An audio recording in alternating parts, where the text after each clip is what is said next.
جب بھی ہم انقلابوں کی بات کرتے ہیں تو یا تو رشین ریولوشن کی بات ہوتی ہے، یا چائنیز ریولوشن کی بات ہوتی ہے، یا فرینچ ریولوشن کی بھی بات ہوتی ہے، مگر ایک اور بڑا دلچسپ قسم کا انقلاب ہے، اور وہ ہے میکسیکو کا انقلاب جو 1910 کے اندر ہوا۔ اس حوالے سے ہم زیادہ اس کے بارے میں ذکر بھی نہیں کرتے، شاید زیادہ معلومات بھی نہیں رکھتے، مگر یہ بھی بڑا دلچسپ قسم کا انقلاب ہے، اور میری کوشش ہوگی آج کے اس لیکچر میں میکسیکو کی کچھ تاریخ بھی آپ کو بتاؤں، اور اس کے ساتھ ساتھ میکسیکو کے انقلاب کے بارے میں بھی آپ کو بتاؤں۔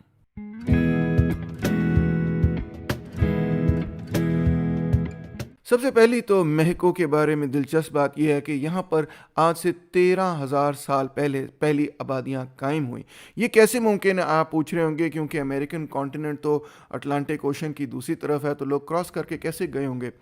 اس کی کہانی بڑی دلچسپ ہے، اور وہ یہ ہے کہ ایک پیریڈ کے اندر آج سے 15-20 ہزار سال پہلے جب آئس ایج ہوا کرتی تھی، یعنی کہ برف جو ہے پولر کیپ سے نیچے سمندروں تک پہنچی ہوئی تھی، تو اس زمانے میں لوگوں کے لیے یہ ممکن تھا کہ وہ روس سے منگولیا کے پلین سے کراس کرتے ہوئے الاسکا بائی فٹ آ سکتے تھے، اور بائی فٹ وہ پھر امریکن کانٹیننٹ کے اندر آئے۔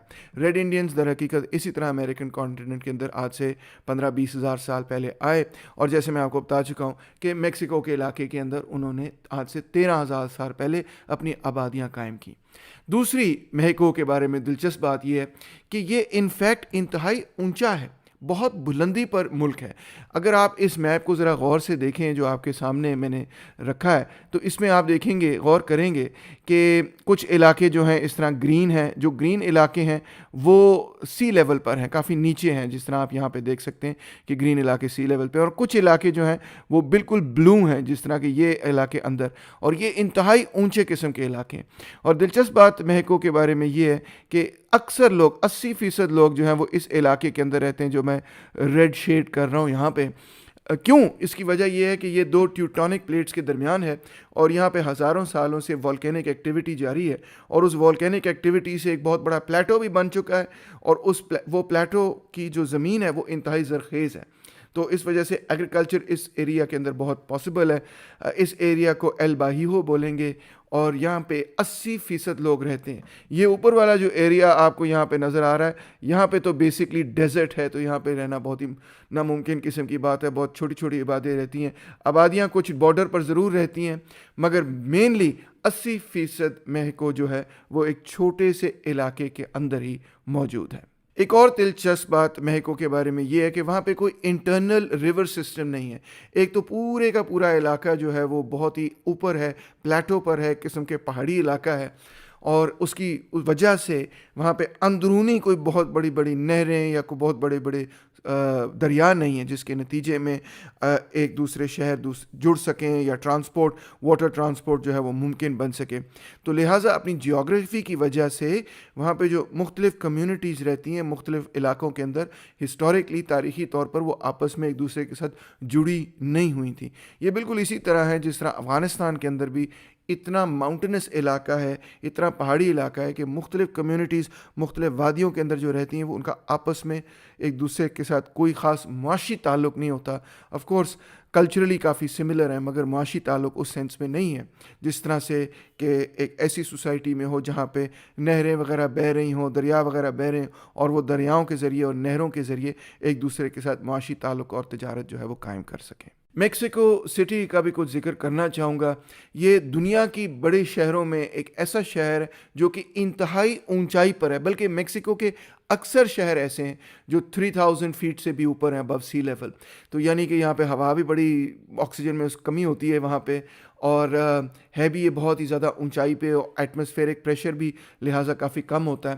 یہ دنیا کی اونچی ترین سٹیز کے اندر شمار ہوگا۔ ویسے تو بہت ساری ایسی سٹیز ہیں یا آپ کہہ لیں ٹاؤنز ہیں جو اس سے بھی اوپر ہیں، مگر یہ ایک اتنا بڑا شہر اتنی اونچائی پر، یہ ایک بڑی عجیب قسم کی اور دلچسپ قسم کی بات ہے۔ یہ ایک یونیک فیچر ہے میکسیکو سٹی کا۔ لے جی، آج سے تقریباً 2000 سال پہلے ہمیں وہ ایسی چیزیں ملتی ہیں جس سے نظر آتا ہے کہ ایک مائن سویلائزیشن یہاں پہ ایگزسٹ کرتی تھی۔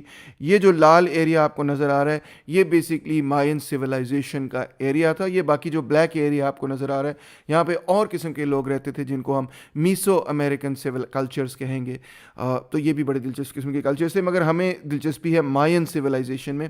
جو ریڈ ایریا، یہ میز اور بینز اور اسکواشز اور چلی پیپرز وغیرہ گرو کرتے تھے، اور ایون کاٹن بھی گرو کیا کرتے تھے. ان کے پہلے شہر جو ہیں وہ 750 ایئرز بیفور کرائسٹ شروع ہوئے اور 500 بی سی کے اندر مونیومنٹل آرکیٹیکچر بھی قائم ہو گیا. یہ مونیومنٹل آرکیٹیکچر کے بارے میں چند الفاظ بولنا چاہوں گا کہ دیکھیں جب آرکیولوجسٹ اینتھروپولوجسٹ ان پرانی سویلائزیشنس کو اسٹڈی کرتے ہیں تو ان کے پاس کچھ مارکرز ہوتے ہیں. مثال طور پہ وہ کہتے ہیں کہ اس سویلائزیشن نے جو ہے پوٹری ڈیولپ کی یا نہیں کی, پھر سویلائزیشن نے جو ہے سٹیز ڈیولپ کی یا نہیں کی. انفیکٹ سویلائزیشن لفظ کا مطلب ہی یہ ہے کہ وہ لوگ جو کہ شہر کے اندر رہتے ہوں. سویلائزیشن کا مطلب تہذیب یافتہ ویسے تو ہم سمجھتے ہیں, مگر در حقیقت اس کا اوریجنل معنی اور ایٹمولوجیکل میننگ یہی ہے کہ وہ سوسائٹیز جنہوں نے شہر بنا لیے ہیں, اور پھر شہر بھی اگر بنا لیے ہوں تو اس کے اندر شہر کے اندر کس قسم کا آرکیٹیکچر ہے. اگر وہاں پہ بڑے بڑے محل ملیں آپ کو یا آپ کو بڑی بڑی عبادت گاہیں ملیں تو اس کو ہم کہتے ہیں مونیومنٹل آرکیٹیکچر, یعنی کہ بڑا آرکیٹیکچر. اور یہ بھی اینتھروپولوجسٹ جو ہیں اس کو بھی ایک سارٹ آف مارکر سمجھتے ہیں سویلائزیشن کی ڈیولپمنٹ کا. تو یہاں پہ ہم دیکھتے ہیں کہ 750 بی سی اور 500 بی سی میں انہوں نے اس قسم کا آرکیٹیکچر بنا لیا, اور اس کے بعد انہوں نے اپنی ریاستیں قائم کی, اور ریاستوں کے اندر ان کا جو بادشاہ ہوتا تھا اس کو ڈیوائن کنگ سمجھا جاتا تھا, یعنی کہ وہ انسانوں اور خداؤں کے درمیان یا دیوتاؤں کے درمیان ایک قسم کا رابطہ رشتہ پیدا کرتا تھا, اور کوشش کرتا تھا کہ اسی کی بدولت بلکہ یہ ممکن بنتا تھا کہ سورج نکلے اور بارشیں ہوں اور سارا ایگریکلچر وغیرہ جو ہے وہ ممکن بنے. اچھا, اس سویلائزیشن کے پاس کوئی آئرن اور سٹیل ٹولز نہیں تھے. ان کے جو تمام ہتھیار وغیرہ بھی تھے اور اوزار وغیرہ بھی تھے وہ یا لکڑی سے بنے ہوئے تھے یا وہ پتھروں سے بنے ہوئے تھے. جب یہ آپس میں لڑتے بھی تھے, اور ان کی آپس میں کئی جنگیں ہو چکی تھیں, تو یہ نیزوں سے بنیادی طور پہ لڑتے تھے یا لکڑی کے بنے ہوئے تیر کمانوں سے لڑتے تھے. مگر سٹیل کی بنی ہوئی, لوہے کی فولاد کی بنی ہوئی تلواریں سے ابھی تک ان کے پاس وہ ٹیکنالوجی نہیں آئی تھی کہ ان کے پاس اس قسم کے ہتھیار ہوں. یہ مائن سویلائزیشن تقریباً 1697 تک کسی نہ کسی شکل کے اندر قائم رہی, اگرچہ 1519 کے بعد اسپینش کانکررز نے اس کو کانکر کر کے بالکل تقریباً ختم ہی کر دیا, مگر کسی نہ کسی شکل میں 1697 تک یہ قائم رہی. آئے کچھ اس کی کچھ آرکیٹیکچر کی خوبصورت ترین تصویریں دیکھیں. آپ دیکھ سکتے ہیں کہ انہوں نے کس قسم کی بیوٹیفل قسم کے اسکلپچرز بنائے اور شہر بنائے, اور یہ بھی ایک اور تصویر آپ کی خدمت میں پیش کر رہا ہوں جہاں پہ مونیومنٹل آرکیٹیکچر آپ کو نظر آ رہا ہے, اسکلپچر آپ کو نظر آ رہا ہے, اور بڑی خوبصورت قسم کی آرٹ بھی آپ کو نظر آ رہی جو کہ انہوں نے ڈیولپ کی, جس میں یہ اپنے جو ریلیجس ورشپ کے طریقہ کار اور بادشاہوں اور دیوتاؤں کی پرستش وغیرہ سب چیزیں جو ہیں وہ یہاں پہ ان کے آرکیٹیکچر میں شامل تھیں. پھر ناردرن ایریا سے, یعنی کہ مائن سویلائزیشن کے نارتھ سے ایک اور سویلائزیشن ڈیولپ ہوئی جو بڑی واریر لائک سویلائزیشن تھی, جن کو ایسٹکس کہا جاتا ہے, اور یہ تقریباً 1300 سے 1521 تک ان کا عروج رہا. ان کے 3 بڑے بڑے شہر تھے. ایک شہر تو وہی تھا جس کو آج ہم میکسیکو کہتے ہیں, ایک ٹیکسکوکو تھا, ایک ٹلاکوپون تھا. ایک دلچسپ بات آپ کو یہ سناؤں گا کہ ایک زمانے میں میکسیکو سٹی کے اندر مین ان کا جو کیپٹل ہے وہاں پہ وہ کچھ ایک بلڈنگ عمارت بنا رہے تھے. عمارت بنانے کے لیے انہوں نے زمین کے اندر کھودا کہ یہاں کانکریٹ لے ڈاؤن کریں گے اور اس کی بنیادیں وغیرہ نکالیں گے. تو جب انہوں نے زمین کو کھودا تو وہاں سے کیا نکلا, ایک بہت ہی خوبصورت ایزٹیک ٹیمپل. حیران و پریشان ہو گئے لوگ. یہ ایسی بات ہے کہ کراچی کے بیچ آپ کچھ کھود رہے ہیں اور وہاں سے کوئی انڈس ویلی سویلائزیشن کی چیز نکل آئے. It was remarkable. انہوں نے فوراً کہا کہ نہیں یہ تو ہیریٹیج سائٹ ہے, اس کو ہم نہیں چھیڑیں گے, اس کو پرزرو کریں گے, اس کو ہم ان ارتھ کریں گے, ایکسکیویٹ کریں گے, اور وہی انہوں نے کیا. تو بہرحال ان کی اپنی ایک زبان تھی ناہوٹل, اور یہ بھی مائنز کی طرح ہیومن سیکریفائس پریکٹس کرتے تھے, اور ان کو اسپینش کورٹیز نے فائنلی کانکر کیا 1519 میں. مگر اس سے پہلے آئے ان کا بھی کچھ آرکیٹیکچر, ان کا بھی کچھ آرٹ ورک دیکھتے ہیں. یہاں پہ آپ دیکھ رہے ہیں کہ یہ جو بندہ ہے اس نے, یہ ایک واریر ہے جس نے ایگل کا لباس پہنا ہوا ہے, اور یہ جو آپ تصویر دیکھ رہے ہیں بلیک اینڈ وائٹ میں, اس میں ایک بندہ ہے جس کو ہیومن سیکریفائس کے لیے لے جایا جا رہا ہے. جب یہ اپنے انیمی سولجرز کی یا غلاموں کی ہیومن سیکریفائس کیا کرتے تھے تو ان کے بدن پر یہ دیکھیں تھوڑا تھوڑا پینٹ کرتے تھے, ان کو ڈیکوریٹ کرتے تھے. یہ اس قیدی کو یا غلام کو اوپر لے کے جایا کرتے تھے, جو عبادت گاہ ہے وہاں کی ٹاپ منزل پہ لے جایا کرتے تھے. وہاں پہ اس کو ایک پتھر پر لٹایا جاتا تھا, اور اس طرح سے کہ اس کا پیٹ جو ہے وہ یوں بالکل پھیلا ہوا ہو. پھر ایک پادری آ کے, ایک پریسٹ آ کے یہاں پہ انسیجن کرتا تھا, آپ اس کو شامن کہہ سکتے ہیں, جو مرضی لفظ استعمال کریں. انسیجن کرتا تھا, اپنا ہاتھ اندر ڈالتا تھا, ہاتھ اندر ڈال کے اس طرح دل کو پکڑ کے اپنے ہاتھ سے پکڑ کے ایک دم کھینچ کے باہر نکال لیتا تھا، اور جب وہ باہر نکالتا تھا تو دل اس کے ہاتھ کے اندر دھڑک رہا ہوتا تھا، پھر اس کے جسم کو ان سیڑھیوں کے نیچے پھینک دیا جاتا تھا۔ یہ دیکھیں ایک اور تصویر آپ کو یہ نظر آ رہی، یہ لاسٹ گریٹ ایزٹیک کنگ تھا جس کا نام تھا مونٹیزوما، جس کو کورٹیز نے ڈیفیٹ کیا۔ کچھ اور آپ کو پینٹنگز اور چیزیں دکھاتا ہوں۔ یہ تو ایک ڈپکشن ہے، ایک آرٹ ڈپکشن ہے کہ ایزٹیکس مارکیٹ کس طرح قسم کی ہوا کرتی ہوں گی، اور یہ آپ دیکھ رہے ہیں کہ ان کا ایک ڈائل ہے جس کے اندر سورج اور ان کی دیوتا کی پرستش کو ڈپکٹ کیا گیا ہے۔ یہ بڑی زبردست دلچسپ قسم کی سویلائزیشن تھی، مگر اس کو ہرنینڈو کورٹیز جو یہاں پہ آپ کو نظر آ رہے ہیں، انہوں نے کانکر کرنا شروع کیا۔ اور دلچسپ بات اس کانکویسٹ کے بارے میں یہ ہے کہ اسپینش جب وہاں پہ آئے تو یہ کوئی بہت زیادہ تعداد میں نہیں تھے، کپل آف 100 لوگ تھے صرف، مگر انہوں نے پورے کے پورے اس ایزٹیک امپائر کو بالکل گھٹنے ٹکوا دیے۔ اس کی وجہ کچھ اس قسم کی تھی کہ ایک تو یہ کہ یہ ٹیکنالوجیکلی سپیریئر تھے، بڑی بڑی ان کے پاس کشتیاں تھیں جو کہ فرینکلی ایزٹیکس نے نہ تو کبھی دیکھی تھیں اور وہ اندازہ بھی نہیں کر سکتے تھے۔ اسٹیل کے ان کے پاس ویپنز تھے اس قسم کے جو ایزٹیکس نے کبھی نہیں دیکھے تھے۔ بہت سارے ایزٹیکس تو یہ بھی غلط فہمی کا شکار ہوئے کہ شاید یہ خود بھی کوئی دیوتائیں ہیں، یہ کوئی گاڈز وغیرہ ہیں جو ہمارے پاس آئے، یہ انسان نہیں ہیں، ہم سے اتنے مختلف ہیں۔ اور مینلی ان کے بارے میں وہ کیوریس تھے، وہ جاننا چاہتے تھے کہ کیا ہے۔ کورٹیز نے بڑی چلاکی سے مونٹیزوما کے جو دشمن ہیں ان کے ساتھ الائنس بنایا، اور پھر پیلس کے اندر مونٹیزوما کو پکڑ کے وہیں پہ اس کو ہیوملیٹ بھی کیا، ہیوملیٹ کر کے ایرسٹوکریسی کا قتل عام بھی کر دیا۔ اور جب ان کی ایرسٹوکریسی کا قتل عام کر دیا، اور وہاں کی لوگوں کا یہ بلیف تھا کہ یہ جو مونٹیزوما ہے اور جو ایرسٹوکریسی یہ تو ڈیوائن ہے، تو جب ان ڈیوائن لوگوں کو ہرنینڈو کورٹیز نے بالکل ہی ہیوملیٹ کر کے قتل کر دیا، تو پھر لوگوں نے جو ہے اپنے ہتھیار پھینک دیے اور لوگوں نے کہا کہ نہیں ہم آپ کو قبول کر لیتے ہیں۔ افسوسناک بات یہ ہے کہ اسپینش جب وہاں پہ آئے اس پورے ایریا کے اندر تو اپنے ساتھ وہ اسمال پاکس کی ڈیزیز لے کے آئے، اور یقین جانیں کہ 90% لوگ جو میزو امریکہ کے اندر رہتے تھے، جو مائنس تھے، جو ایزٹیکس تھے، وہ اس اسمال پاکس کے وجہ سے ہلاک ہو گئے، ڈیزیزز ان کو لگ گئیں اور وہ اپنی جان کھو بیٹھے۔ یہ کوئی جان بوجھ کے تو اسپینش نے نہیں کیا، مگر بیسکلی اس کے نتیجے میں جو نیٹو امریکن انڈیجنس ٹرائبز وغیرہ تھیں جن کو اسمال پاکس سے کوئی امیونٹی نہیں تھی، وہ ختم ہی ہو گئی۔ جب ہم کہتے ہیں کہ یورپینز کو، ایشینز کو اسمال پاکس سے امیونٹی، تو اس سے ہماری مراد صرف اتنی ہے کہ کیونکہ یہاں پہ اسمال پاکس اتنے عرصے سے رہا تھا، جن لوگوں کی امیونٹی نہیں تھی وہ ختم ہو گئے تھے، اور جو لوگ سروائیو کر گئے تھے وہ وہی لوگ تھے جن کو امیونٹی تھی۔ اس کے علاوہ بھی اسپینش نے انتہائی لوگوں کو وہاں پہ بے دردی سے میسیکر کیا، ان کا قتل عام کیا۔ کوئی اندازہ نہیں ہمیں کہ کتنے ملینز آف لوگوں کا قتل عام کیا۔ کچھ لوگ کہتے ہیں کہ انہوں نے 10 لاکھ کا لوگوں کا قتل کیا، کچھ لوگ کہتے ہیں کہ انہوں نے 80 لاکھ لوگوں کا قتل کیا، اور جو لوگ بچ گئے ان کو انہوں نے کنورٹ کر دیا زبردستی کہ آپ کرسچینٹی قبول کریں۔ تو لہٰذا اس طرح سے نیو اسپین قائم ہو گیا، اور آپ دیکھ سکتے ہیں اس تصویر کے اندر کہ یہ جو گرین ایریا ہے یہ پورچوگل نے اس کو کانکر کر لیا، اور یہ جو اتنا بڑا ہیوج قسم کا بلو ایریا ہے یہ کس نے کانکر کیا؟ یہ اسپینش لوگوں نے کانکر کر لیا، اور یہ نیو اسپین بن گیا۔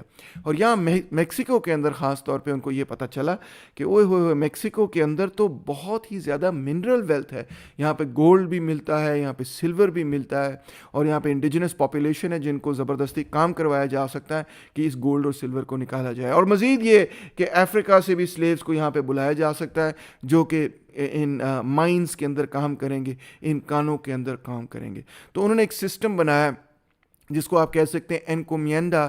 یہ ایسا سسٹم تھا جو کہ سلیو لیبر سسٹم تھا، اور اس میں پوری مائنز اور بڑے بڑے علاقے جو ہیں وہ اسپینش کانکررز کو دے دیے جاتے تھے، ان کے ایئرز کو بھی دے دیا جاتے تھے، یا یعنی کہ ان کے بچوں کے بھی یہ ہوا کرتے تھے۔ اور تو یہ سلیو سسٹمز تھے جہاں پہ بڑی بڑی مائننگ کی جاتی تھی بلیک سے اور انڈیجنس لوگوں سے، نیٹو امریکن سے، ماین سے، ایزٹیک سے، میزو امریکن سے۔ اس کے ساتھ انہوں نے ایک اور سسٹم بنایا جس کو ہم کہتے ہیں ہائسینڈا سسٹم، اور ویسے اسپینش میں ہائتیندا، کیونکہ سی جو ہے اس میں تھوڑا سا ٹی کا ساؤنڈ ڈالتے ہیں وہ، مگر بہرحال میں نہیں کہنے کی کوشش کروں گا۔ تو یہ رومن لیٹیفنڈیم جیسا سسٹم تھا، لیٹیفنڈا بھی اس کو کہتے ہیں، اور اس میں یہ تھا کہ لینڈ ہولڈنگز جو ہیں وہ اسپینش کانکررز کو دی گئی، اور یہ بروٹل سسٹم آپ اندازہ کریں کہ 300 سال قائم رہا، اور بہت ہی انسلیونگ قسم کا اور بہت ہی بروٹل قسم کا سسٹم تھا.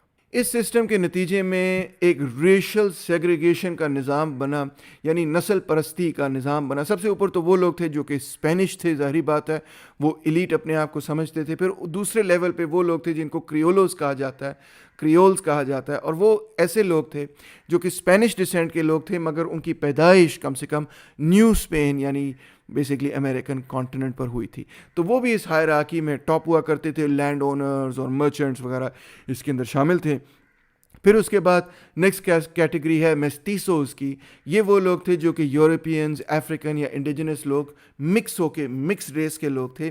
اور میسٹیزوز کا مطلب ہی اسپینش زبان کے اندر مکسڈ ہے. تو ایسے لوگ جو ہیں وہ اوبویسلی بہت میجورٹی میں تھے. اس کے بعد ایک تھرڈ کیٹیگری یا فورتھ کیٹیگری آپ کہہ لیں ان لوگوں کی تھی جن کو ملاٹوز کہا جاتا ہے. اور یہ وہ لوگ تھے جو کہ افریقن ڈسینٹ جن میں اسٹرانگ تھا, افریقن ڈسینٹ کے ساتھ اور لوگ جب مکس ہوئے تو افریقنز اوریجنلی 4 to 5% تھے میکسیکو کے, اور جو ملاٹوز مکس ریس ہیں افریقن اوریجنز ان میں بڑے اسٹرانگ نظر آتے ہیں, وہ تقریباً 9% بن گئے. اور آخر میں وہ جو کہ پیور نیٹیوز بچ گئے, اور یہ ہاسینڈاز پہ اور مائنز کے اندر اور اس قسم کے علاقوں کے اندر بڑا بروٹلائز قسم لیبر کام کرتے تھے. اور اکثر جو دور دراز علاقے, بیابان قسم کے علاقے, یہاں پر ان کی آبادیاں جو ہیں وہ بچ گئیں. میکسیکو کی آزادی اس طرح سے ہوئی کہ آپ کو میں پچھلے لیکچر میں بتا چکا ہوں کہ جب فرینچ ریولوشن ہوا تو اس پیریڈ کے اندر مختلف جو بادشاہتیں تھیں ان کی کوشش تھی کہ فرینچ ریولوشن کو کچل دیا جائے.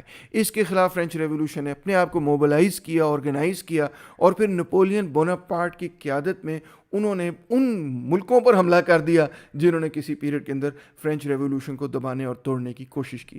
اور ان ملکوں کے اندر جو بڑی بڑی مونارکیز تھیں, سلطنتیں تھیں, بادشاہتیں تھیں, ان کو توڑ دیا, ان کو بالکل نیست و نابود کر دیا. تو اسی طرح اسپین کی اور فرانس کی ایک بڑی امپورٹنٹ جنگ ہوا کچھ اس طرح سے کہ اسپین نے پورچوگل پر اٹیک کیا, اور پورچوگل جو ہے وہ فرانس کا ایلائی تھا, تو لہٰذا فرانس نے پھر اسپین پر اٹیک کر دیا, اور اسپین پر اٹیک کرنے کے بعد اسپین کی مونارکی کو ڈیفیٹ کر دیا. یہ جنگ ہے 1807 سے لے کے 1814 تک کی جنگ. نپولین نے مجبور کیا ہیپسبرگ اسپینش مونارکو کہ وہ اب ایبڈیکیٹ کر دے, اپنی تھرون جو ہے اس کو چھوڑ دے, اور اسی کے نتیجے میں 1812 کے اندر اسپینش کانسٹیٹیوشن بھی قائم ہوا. اب اسپینیئرڈس کی باری تھی کہ انہوں نے یہ کہا کہ یہ فرینچ لوگوں نے ہمیں کالونائز کر دیے تو ہم اس کے خلاف لڑیں. اس کے خلاف جب وہ لڑے تو ایک قسم کا اسپینش نیشنلزم اور ایک قسم کا نیو اسپین بھی پیدا ہو گیا. یہ بارہ ایک علیحدہ کہانی کسی اور وقت آپ کو سناؤں گا. اسی چیز کو دیکھی جو میکسیکو کے اندر لوگ رہ رہے تھے, بلکہ پورے لیٹن امریکہ کے اندر لوگ رہ رہے تھے, انہوں نے بھی یہ کہنا شروع کیا کہ بھئی ہم بھی آزاد ہو جائیں. اب اسپینش اور پورچوگیز کنٹرول جو ہے وہ تو بڑا کمزور ہو گیا, تو ہم اپنے آپ کو آزاد کریں. تو اس طرح سے ایک بولیوارین ریولوشن شروع ہوا موسٹ آف سدرن امریکہ کے اندر, اور میکسیکو کے اندر بھی ایک وار آف انڈیپینڈنس شروع ہوئی. یہ 1810 سے 1821 تک چلی, اور اس کے نتیجے میں اسپینش اور پورچوگیز کالونیز ختم ہو گئیں, اور میکسیکو نے اپنی آزادی حاصل کر لی, اور 1824 کے اندر انہوں نے اپنا پہلا کانسٹیٹیوشن بھی قائم کر لیا. تو اس طرح 1821 وہ تاریخ بنی جب میکسیکو نے اپنے آپ کو آزاد کر لیا. یہ کچھ تصویریں آپ دیکھ سکتے ہیں میکسیکو کی انڈیپینڈنس وار کی, اور انہوں نے فارمل لیگل ریشل ڈسٹنکشنز اور انیکوالٹی کو بھی ابالش کر دیا. مگر آف کورس جو کریولز تھے اور ان کے ساتھ جو اسپینش ایلیٹ تھی, جو یورپین ایلیٹ تھی, اکنامک پاور اور پولیٹیکل پاور انہی کے کنٹرول میں رہی. مگر اب جو رولز تھے, جو کہ فارمل لیگل کوڈز تھے, جو کہ ریسزم کو سپورٹ کرتے تھے, ان کو کم سے کم ختم کر دیا گیا. یہ ایسا پیریڈ بنا کہ میکسیکو نے اب اپنا پورا ایک ایمپائر کھڑا کر لیا, اور آپ حیران ہوں گے یہ سن کے کہ یہ ایمپائر بالکل سینٹرل امریکہ سے لے کے نارتھ امریکہ تک پھیلا ہوا تھا. دیکھیں this is called the first Mexican empire. اس میں سینٹرل امریکہ بھی شامل, کوسٹاریکا بھی شامل, ایل سالوادور, گواٹیمالا, ہنڈورس, نکراگوا, چیاپاس وغیرہ, یہ سارے ایریاز اس زمانے میں میکسیکو کا حصہ تھے. کیسی دلچسپ قسم کی بات ہے. اب میکسیکو کی اپنی پالیٹکس جو ہے وہ بڑی اس پیریڈ کے اندر انسٹیبل تھی, اور اس انسٹیبلٹی کے اندر ملٹری نے آ کے ڈومینیٹ کیا. 1829 سے 1854 کا ایک ایسا پیریڈ ہے جس کو ہم سینٹا اینا ایج کہتے ہیں, کیونکہ جنرل سینٹا اینا نے اس وقت صدارت سنبھالی, اور 11 دفعہ, جی ہاں 11 دفعہ وہ میکسیکو کے صدر رہے. ہمارے بھی جو ملٹری ڈکٹیٹرز ہیں ان کو بھی کچھ سیکھنا چاہیے سینٹا اینا سے کہ پاجی اس طرح حکومت کی جاتی. 11 دفعہ اگر آپ نے ملٹری ڈکٹیٹر اور پریزیڈنٹ رہنا ہے تو سینٹا اینا سے آپ کو سیکھنا ہوگا. بہرحال جی 1830s کے اندر اب میکسیکو کے اندر کچھ حد تک میکنائزیشن اور انڈسٹری متعارف ہونی شروع ہوئی، مگر میکسیکو نے دو اور جنگیں لڑیں جو بہت ہی ضروری ہے، ایک امریکہ کے ساتھ 1846 میں اور ایک فرانس کے ساتھ 1860 کے اندر۔ آئے ان دونوں جنگوں کے بارے میں آپ کو بتاتا ہوں۔ ہوا کچھ اس طرح سے کہ میکسیکو کو بڑا پرابلم تھا نارتھ امریکہ کے اندر، وہاں پہ کومانچی اور اپاچی جو ہیں وہ ریڈ انڈین ٹرائب جو ہیں وہ لڑ رہے تھے، تو میکسیکو کی حکومت نے آسٹن کی فیملی سے یہ کہا، یعنی کہ یہ جو یو ٹی آسٹن کا آپ نے سنا ہوگا، University of Texas at Austin, Austin ایک بہت امپورٹنٹ شہر ہے جو کہ ایک بندہ تھا، اس کا نام تھا آسٹن، جو وہ بہت بڑا آپ کہہ لیں کہ پلانٹیشن اونر تھا۔ تو انہوں نے اس پلانٹیشن اونر اس کی فیملی سے کہا، آسٹن کی فیملی سے کہا کہ آپ یہاں آ جائیں، اپنے لوگوں کو یہاں شفٹ کر لیں، ٹیکسس وغیرہ کے اندر شفٹ کر لیں، کیلیفورنیا وغیرہ کے اندر شفٹ کر لیں، تاکہ اپاچیز کا اور کومانچیز کا مقابلہ آپ کر سکیں، ریڈ انڈینز کا مقابلہ کر سکیں۔ تو جب یہ نارتھ امریکنز جو کہ سیٹلرز وہاں پہ آئے، تو تھوڑی دیر بعد ہی انہوں نے یہ کہنا شروع کر دیا، اب یہ تو زمین ہماری ہے، ہم تو میکسیکو کی حکومت کی بات نہیں مانیں گے۔ اور انہوں نے انوائٹ کیا پھر یونائٹڈ اسٹیٹس آف امریکہ کی فوج کو کہ آپ یہاں پہ انویٹ کریں اور میکسیکو کو یہاں سے دڑائیں اور اس علاقے کو ٹیک اوور کر لیں۔ اس سے پہلے امریکہ کی عادت یہ نہیں تھی کہ وہ اس طرح سے جنگ کرے، بلکہ ان کی عادت یہ تھی کہ جب ان کو ٹیریٹری کی ضرورت ہوتی تھی، جس طرح لوئیزیانا ٹیریٹری کی ان کو ضرورت تھی، تو وہ خرید لیتے تھے، اس کو پیسے دے کے لٹرلی خرید لیتے تھے۔ مگر اب انہوں نے یہ فیصلہ کیا کہ ہم جنگ لے کے اس کو حاصل کر لیں گے، اور اس جنگ میں بھی ابراہیم لنکن بھی اس جنگ کے بڑے خلاف تھے، اور بھی لوگ، یولیسز گرانٹ بھی اس کے بارے میں لکھتے ہیں کہ یہ ہم نے، امریکہ نے اپنے ہی ملک کے بارے میں لکھتے ہیں کہ ہم نے بڑی زیادتی کی میکسیکو کے ساتھ۔ بہرحال میکسیکو کے ساتھ جنگ ہوئی، امریکہ کو کامیابی ہوئی، 1846 سے 48 تک یہ جنگ چلی، اور یونائٹڈ اسٹیٹس آف امریکہ نے ٹیکسس وغیرہ کو ٹیک اوور کر لیا۔ یہ نارتھ جو سارا ایریا تھا میکسیکو کا، یہ اب یونائٹڈ اسٹیٹس آف امریکہ کے کنٹرول میں آ گیا۔ فرانس نے یہ دیکھا کہ میکسیکو تو بڑا کمزور لگ رہا ہے، انہوں نے بھی کوشش کی کہ ہم بھی تھوڑا سا علاقہ ٹیک اوور کر لیں۔ 1860 میں اس طرح سے فرانس اور میکسیکو کی جنگ ہوئی۔ شروع میں تو فرانس کو بڑی کامیابی حاصل ہوئی، مگر اس کے بعد میکسیکو جو ہے وہ حاوی ہو گیا، اور فرانس کو انہوں نے شکست دی، اور شکست دینے کے بعد اسی کے نتیجے میں میکسیکو کے اندر ایک نیشنلزم بھی پیدا ہوا۔ آج بھی وہ انہوں نے جو فرانس کو شکست دی اس کو وہ سیلیبریٹ کرتے ہیں۔ مگر بہرحال میکسیکو کی اپنی حکومت جو ہے وہ بڑی انسٹیبل تھی، اور اس پیریڈ کے اندر ہاف سینچری کے اندر 75 ٹائمز پریزیڈنسی وغیرہ چینج ہوتی رہی۔ اس پیریڈ کے اندر انسٹیبلٹی کی ایک وجہ یہ تھی کہ ایک طرف وہ تھے جو لبرلز تھے اور دوسری طرف وہ تھے جو کنزرویٹیوز تھے، اور ان کے درمیان بڑے زبردست قسم کا سپلٹ تھا۔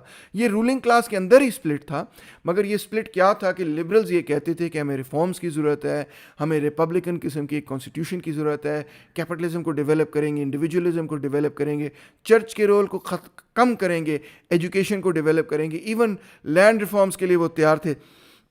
تو کنزرویٹیوز کیا کہتے تھے؟ کنزرویٹیوز جو ہیں وہ فارن کیپٹل کے بھی فیور میں تھے، کنزرویٹیوز چرچ کے بڑے فیور میں تھے، کنزرویٹیو جو ہیں وہ بڑے زمینداروں کے بڑے فیور میں تھے، اور جو پرانا اسپینش کلونیل سسٹم جس کا میں پہلے ذکر کر چکا ہوں، کنزرویٹیوز بیسکلی اس کے زیادہ فیور میں تھے، جبکہ لبرلز یہ چاہتے تھے کہ اس کو تبدیل ہونا چاہیے۔ فائنلی 1876 کے اندر ایک کو ہوا اور جنرل ڈیاز نے پاور ایکوائر کر لی، اور انہوں نے ایک ڈکٹیٹرشپ قائم کر لی، امریکن انویسٹمنٹ بھی انہوں نے بلائی۔ 35 سال وہ صدر رہے، اور اس پیریڈ کے اندر کرپشن بھی بڑی پھیلی، اور طبقاتی انیکوالٹی بھی بہت پھیلی، اور پھر لوگوں نے یہ کہنا شروع کر دیا کہ جی یار یہ تو مسئلہ بڑا خراب ہے، اور ہمیں ایک تبدیلی کی ضرورت ہے، بلکہ ہمیں ایک انقلاب کی ضرورت ہے۔ لہٰذا یہی ہوا کہ 1910 کے اندر میکسیکن ریولوشن شروع ہوا۔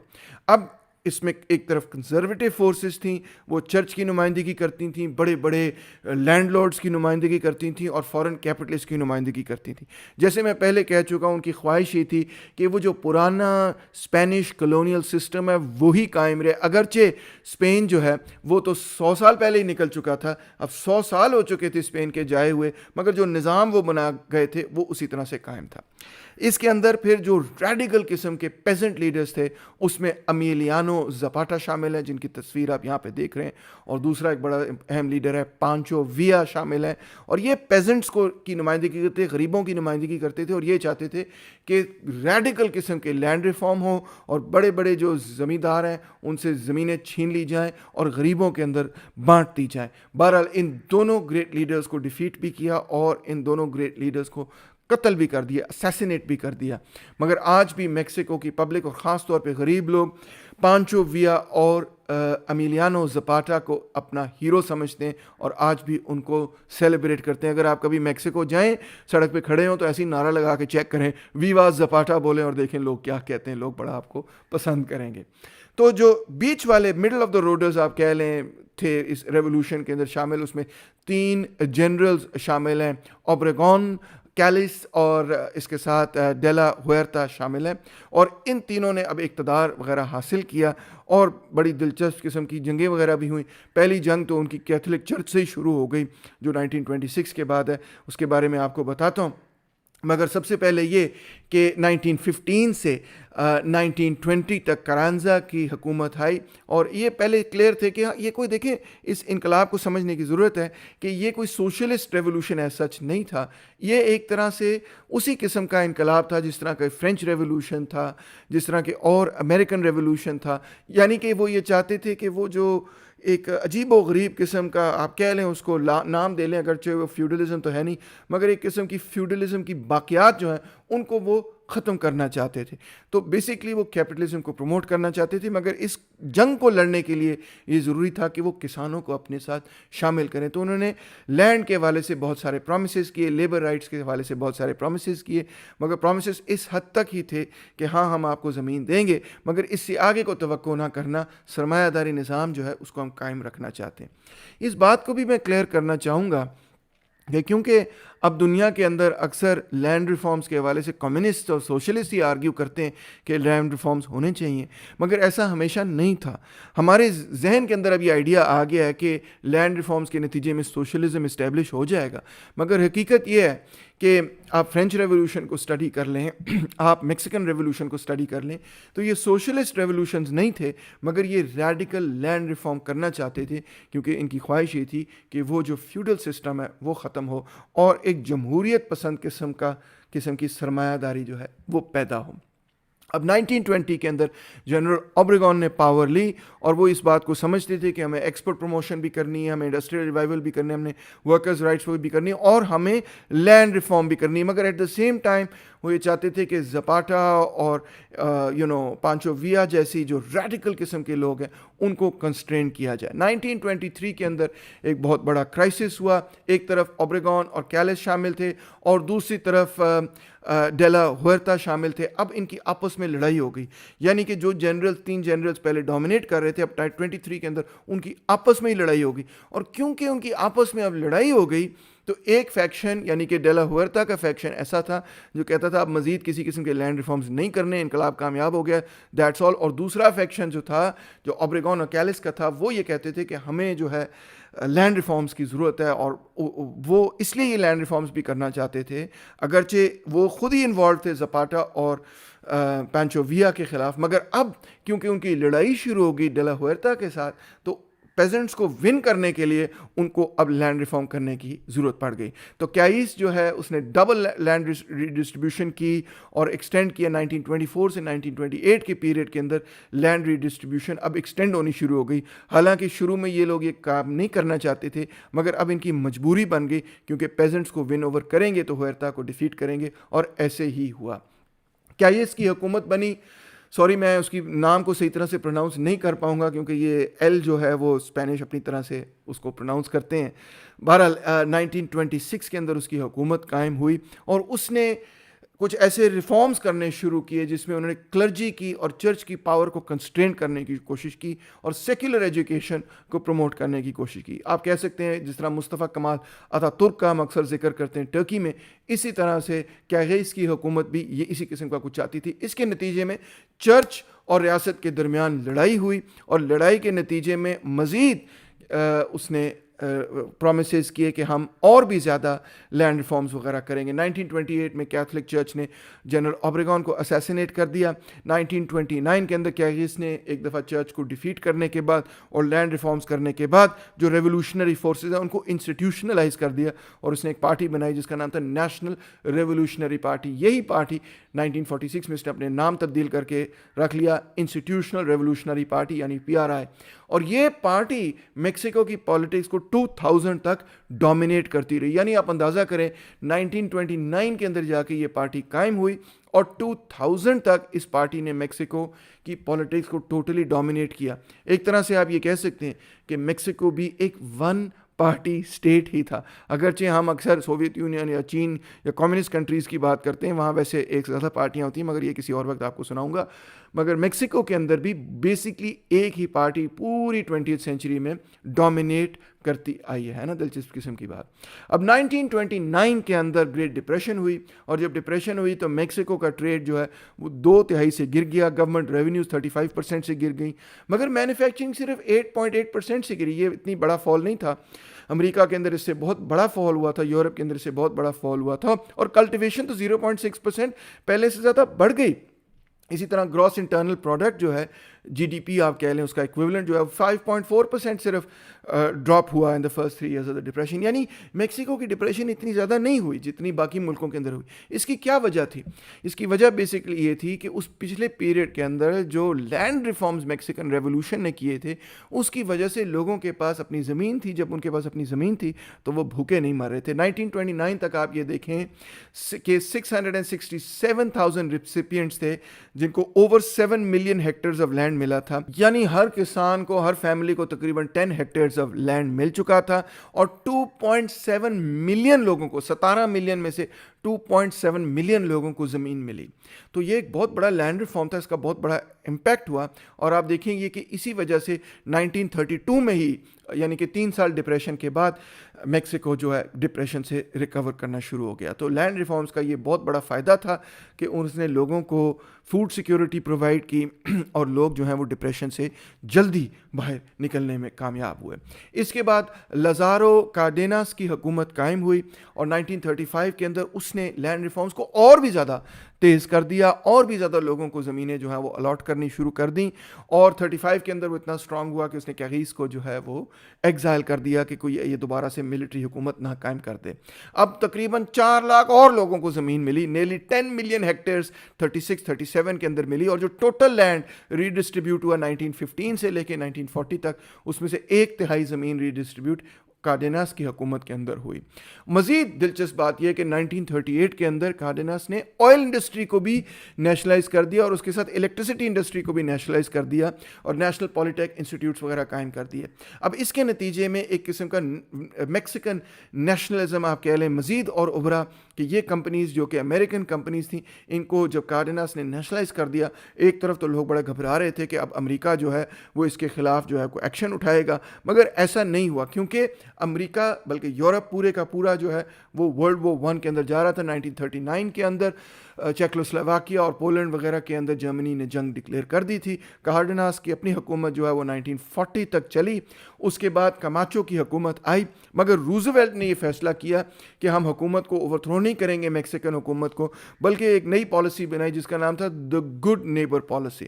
اس میں کوشش یہی تھی کہ میکسیکو کی حمایت حاصل کی جائے, کہ میکسیکو ہماری مدد کرے اس بڑی جنگ کے اندر. تو 1941 کے اندر انہوں نے ایک ٹریڈ ایگریمنٹ طے کیا, جس میں امریکہ نے یہ فیصلہ کیا کہ ہم میکسیکو سے تیل خریدیں گے, ان کی حکومت کو شکر ہے اوور تھرو کرنے کی کوشش نہیں کریں گے. اور اس کے نتیجے میں ایک اکنامک میریکل دوستوں شروع ہو گیا. میکسیکو نے تیزی سے ترقی کرنی شروع کر دی. آپ یقین نہیں کر سکتے کہ نیشنلائزڈ آئل اور الیکٹریسٹی کے نتیجے میں انڈسٹری سبسڈائز تھی, پرائس آف لیبر بہت ہی کم تھا, اور وہ انہوں نے تیزی سے چیزیں بنانی شروع کر دی. پولیٹیکل سٹیبلٹی بھی بہت اچھی تھی. تو آپ دیکھیں کہ اس پورے پیریڈ کے اندر لینڈ ریفارم کے بعد, نیشنلائزیشن کے بعد, الیکٹریسٹی اور آئل کمپنیز کی نیشنلائزیشن کے بعد, اب میکسیکو تیزی سے گرو کر رہا تھا. 1940 میں آپ اندازہ کریں کہ 1.7 ملین لوگوں کو زمینیں مل چکی تھیں. آپ اندازہ کریں کہ اس سے 7 ملین خاندان کو فائدہ ہوا. 20 ملین کی آبادی میں سے 7 ملین لوگوں کو اس کا فائدہ ہوا. اب آپ دیکھیں کہ جنگ کے پیریڈ کے اندر انڈسٹری تیزی سے آگے ڈیولپ کر رہی تھی. انفیکٹ انڈسٹری 1929 کے اندر جب گریٹ ڈپریشن ہوئی 12% تھی صرف, اور 1940 کے اندر اب یہ 20% ہو گئی. ملک کی جو کل پیداوار ہے اس میں 20% حصہ اب انڈسٹری کا ہو گیا. 39 سے 42 تک آپ دیکھیں کہ ایکسپورٹ جو ہے 8.3% پہ گرو کر رہے تھے, 42 کے بعد 15.6% پہ گرو کر رہے تھے, اور ڈالر ریزروز جو کہ افسوس سے کہنا پڑتا ہے پاکستان کے پاس اس وقت ہے ہی نہیں، وہ بھی گرو کرتے رہے. 41 ملین تھے ان کے پاس 1939 میں، اور 328 ملین یہ ہو گئے 1945 میں. اسی طرح گورنمنٹ کی ریونیوز 3.2% پہ گرو کر رہی تھیں، اور اس کے بعد 4.1% پہ گرو کر رہی تھیں. 41 سے 46 آپ دیکھیں تو انہوں نے 779 ملین پیسوز سڑکوں کی کنسٹرکشن پہ لگایا، 160 ملین ریل روڈ کی کنسٹرکشن پہ لگایا، 261 ملین الیکٹریسٹی جنریشن کی کنسٹرکشن پہ لگایا، 626 ملین انہوں نے اریگیشن پروجیکٹس پہ لگایا، 143 ملین انہوں نے credits for peasants and agricultural cooperatives پہ لگایا. اور ٹھیک ہے انہوں نے اتنا پیسہ شاید ہیلتھ اینڈ ایجوکیشن پہ نہیں لگایا، مگر وہاں پہ بھی کچھ پیسہ لگایا. 42 ملین انہوں نے اسکول کی کنسٹرکشن پہ لگایا، 38 ملین انہوں نے ہسپتالوں کی کنسٹرکشن پہ لگایا، 84 ملین انہوں نے پورٹیبل واٹر پہ لگایا، 68 ملین انہوں نے سینیٹیشن سسٹمز پہ لگایا. ٹھیک ہے یہ اتنا زیادہ تو نہیں تھا جتنا انہوں نے الیکٹریسٹی اور باقی چیزوں پہ لگایا، مگر بہرحال انہوں نے ہیلتھ، ایجوکیشن، سینیٹیشن، واٹر پر بھی پیسے لگائے. تو آپ اندازہ کر سکتے ہیں کہ اس پیریڈ کے اندر میکسیکو کی گروتھ جو ہے وہ آگے ہونی شروع ہوئی. اب جب جنگ ختم ہوئی تو یونائٹڈ اسٹیٹس، کینیڈا اور یورپ نے یہ فیصلہ کیا کہ ہم آپس کے اندر ایک ٹریڈ رجیم بنائیں گے جس کا نام تھا General Agreement on Trade and Tariffs. یہ آپ تصویر میں دیکھ سکتے ہیں کہ IMF کے نمائندے یہاں پہ بیٹھے ہوئے ہیں، اور انٹرنیشنل چیمبر آف کامرس کے نمائندے یہاں پہ بیٹھے ہوئے ہیں، اور یہ بات چیت کریں، گیٹ کی اگریمنٹ جو ہے وہ طے کر رہے ہیں. اب دلچسپ بات یہ ہے کہ یونائٹڈ اسٹیٹس نے تو یہ فیصلہ کیا کہ ہم یورپ کو بھاری قسم کی امداد دیں گے، اس کو کہتے ہیں مارشل پلان. امریکا نے کیوں یہ فیصلہ کیا کہ یورپ کو اتنی بھاری امداد دیں گے؟ دیکھیں اس بات کو سمجھنے کے لیے ضروری ہے کہ آپ اس بات کو سمجھیں کہ جب ورلڈ وار 1 ہوئی تو یہ صرف جرمنی سوویت یونین کے خلاف نہیں لڑ رہا تھا، بلکہ جرمنی نے پورے کے پورے، یا آپ یہ کہہ لیں کہ فیشسٹوں نے اور نازیز نے پورے کے پورے یورپ کو فتح کر لیا تھا. تو پورے کا پورا یورپ ایک طرح سے سوویت یونین کے خلاف لڑ رہا تھا.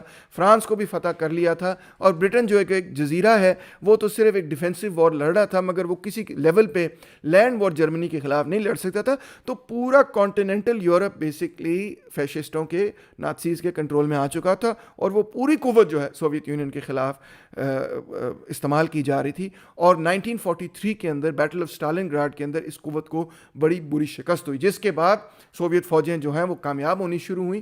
یہ وہ جنگ تھی 43 میں، اسٹالن گراڈ کی جنگ، جس نے آپ کہہ سکتے ہیں دے ٹرن دا ٹائڈ. اس کے بعد یہ کلیئر ہو گئی تھی بات کہ اب یہ ہاریں گے. اور باقی امریکہ وغیرہ تو 1944 کے اندر آئے، اور وہاں پہ 2 بٹالینز کا وہ مقابلہ کر رہے تھے. 200 بٹالینز اس طرف بیٹھے ہوئے تھے، یعنی کہ تقریباً آپ کہہ لیں کہ 90% قوتیں جو ہیں وہ ایسٹرن فرنٹ پر تھیں. تو بہرحال سوویت یونین نے جب پوری combined military might of Europe کو شکست دے دی تو امریکہ بادشاہ بہت ہی پریشان تھا کہ اب اس کے نتیجے میں تو پورے کے پورے یورپ کے اندر سوشلزم پھیل جائے گا، سوویت کمیونزم پھیل جائے گا، تو ہمیں کیپٹلزم تو ختم ہو جائے گا. تو کیپٹلزم کو بچانے کے لیے وہ سمجھتے تھے کہ یہ ضروری ہے کہ یورپ کو بھاری قسم کی امداد دی جائے اور یورپ کے اندر کیپٹلسٹ سسٹم کو بچایا جائے. تو لہٰذا انہوں نے اسی لیے مارشل پلان بنایا، اور General Agreement on Trade and Tariffs بھی اسی کا حصہ تھا. اب یورپ کو کیونکہ اتنی بھاری امداد مل رہی تھی مارشل پلان کے ذریعے، ٹیکنالوجی بھی مل رہی تھی، امریکہ اس کو ٹیکنالوجی بھی پرووائڈ کر رہا تھا، تو یورپ کو کوئی خاص فکر نہیں تھی کہ ہمیں کو پروٹیکشنزم کی ضرورت ہے. وہ کہہ رہے تھے امریکہ بادشاہ ہمارا خیال رکھ رہا ہے. مگر آپ دیکھیں کہ لیٹن امریکہ کے اندر گیٹ کے حوالے سے بالکل ڈیفرنٹ ریئیکشن تھا. انفیکٹ میکسیکو نے، برازیل نے اور کئی لیٹن امریکن کنٹریز نے انکار کر دیا کہ ہم نہیں اس کا حصہ بننا چاہتے، بلکہ ہم اپنے ٹیرفس اور پروٹیکشنسٹ ڈیوٹیز وغیرہ قائم رکھیں گے اور اپنی انڈسٹریل ڈرائیو جو ہے وہ جاری رکھیں گے. بالکل اسی طرح سے جس طرح سے جرمنی نے ڈیولپ کیا پروٹیکشنسٹ ڈیوٹیز کے ساتھ، تو ہم بھی اپنی پروٹیکشنسٹ ڈیوٹیز کو ختم نہیں کریں گے، کیونکہ اگر ہم نے ختم کر دیا تو امریکہ اپنی سستی چیزیں یہاں پہ بھیج کے تو ہماری صنعت تباہ و برباد کر دے گا. ہم یہ نہیں چاہتے، ہم انڈسٹریل ڈیولپمنٹ چاہتے ہیں. امریکہ اب خود بھی بڑا پریشان تھا کہ شاید میکسیکو کے اندر بھی کوئی ریولوشن ہو جائے. یہ یاد رکھا جائے کہ میکسیکو نے کیونکہ اپنا ایک انقلاب کیا تھا اونلی 1910 میں، اور اس کے فوراً بعد رشین ریولوشن ہے 1917 کے اندر، تو میکسیکو کے اندر بھی جو بائیں بازو کی قوتیں ہیں وہ بڑی اسٹرانگ تھی. میکسیکن کمیونسٹ پارٹی بھی بہت اسٹرانگ تھی، ٹریڈ یونینز اور کسانوں کی تحریکیں بہت اسٹرانگ تھی. کسانوں کی تحریکیں تو خاص طور پہ بہت اسٹرانگ تھی. زپاٹا اور پانچو ویا کے ٹریڈیشنز وغیرہ بڑے اسٹرانگ تھے. اور اب تیزی سے اربنائزیشن میکسیکو کے اندر پھیلنی شروع ہوئی اور پاپولیشن نے بوم کرنا شروع کیا. اب یہ پاپولیشن نے پوری دنیا میں بوم کرنا شروع کیا، پاکستان میں، انڈیا میں، چین میں، افریقن کنٹریز کے اندر، لیٹن امریکن کنٹریز کے اندر. اور اس کی بیسک وجہ تھی نمبر 1 انوکولیشن جو ہمیں لگتا ہے، اور دوسرا اینٹی بایوٹکس اور انوکولیشن نے بالکل میڈیکل فیلڈ کو چینج کر دیا، اور اس کے نتیجے میں جب یہ ایجاد ہوا، جس بندے نے بائی دا وے اس کو ایجاد کیا، اس نے یہ فیصلہ کیا، وہ بھی سوشلسٹ قسم کا بندہ تھا، اس نے کہا تھا کہ یہ سب کے لیے فری ہے، میں اس پہ کوئی کاپی رائٹ نہیں رکھوں گا، کوئی پیٹنٹ نہیں رکھوں گا، جو بھی اس نالج کو استعمال کرنا چاہے وہ استعمال کرے، اور ہر ملک کے لیے یہ ایبسولوٹلی فری ہے۔ تو اینٹی بایوٹکس اور یہ جو انوکولیشن وغیرہ ہے یہ عام ہو گئیں، اور جب یہ عام ہو گئی تو لائف ایکسپیکٹنسی نے ایک دم سے جمپ مارا، اور جمپ مار کے پاپولیشن نے بھی جمپ مارا۔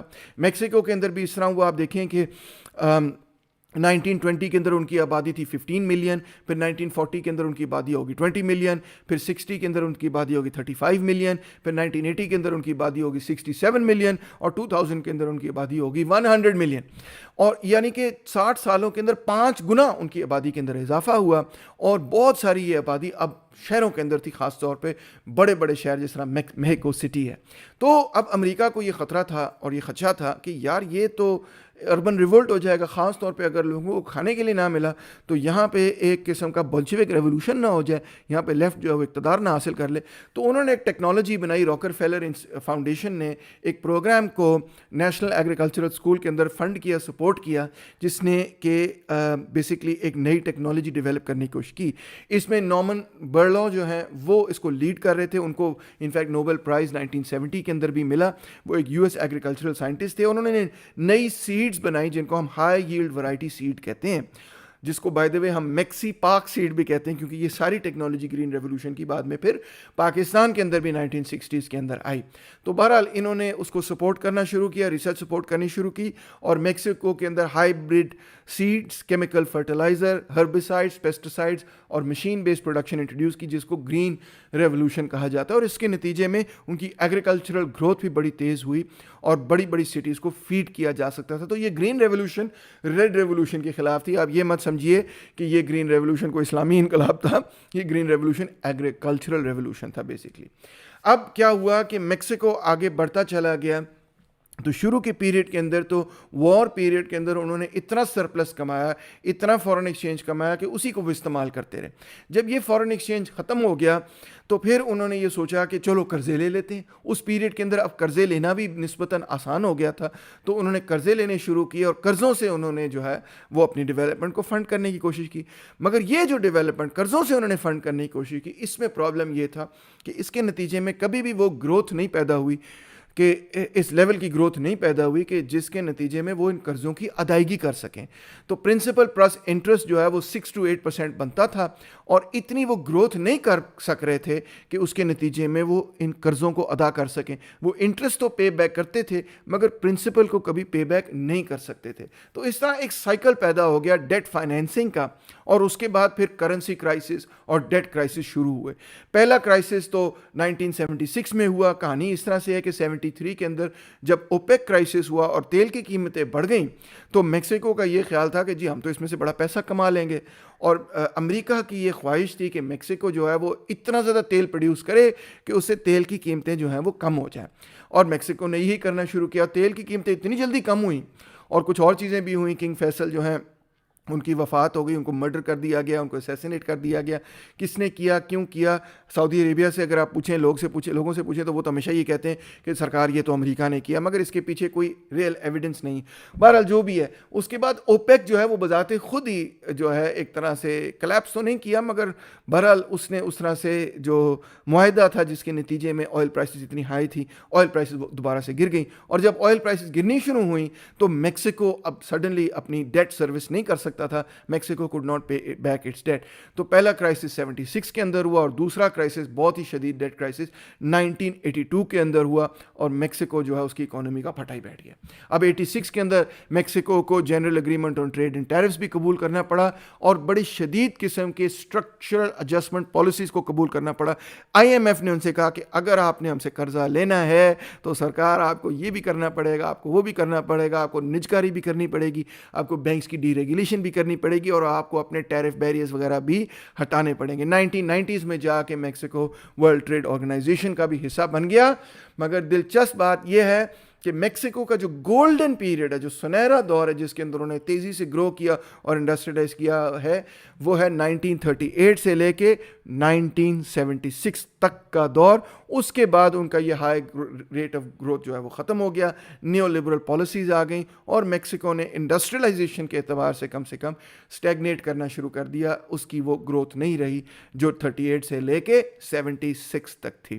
تو ایک طرح سے آپ یہ کہہ سکتے ہیں کہ جو ان کا پروجیکٹ تھا نیشنل کیپٹلزم کا, جو 1910 کے اندر 1911 کے اندر میکسیکن ریولوشن سے شروع ہوا, اس کو شروع میں تو بہت کامیابیاں ملیں, لینڈ ریفارمز کیے انہوں نے, ایک قسم کا نیشنل کیپٹل اسٹیبلش کیا.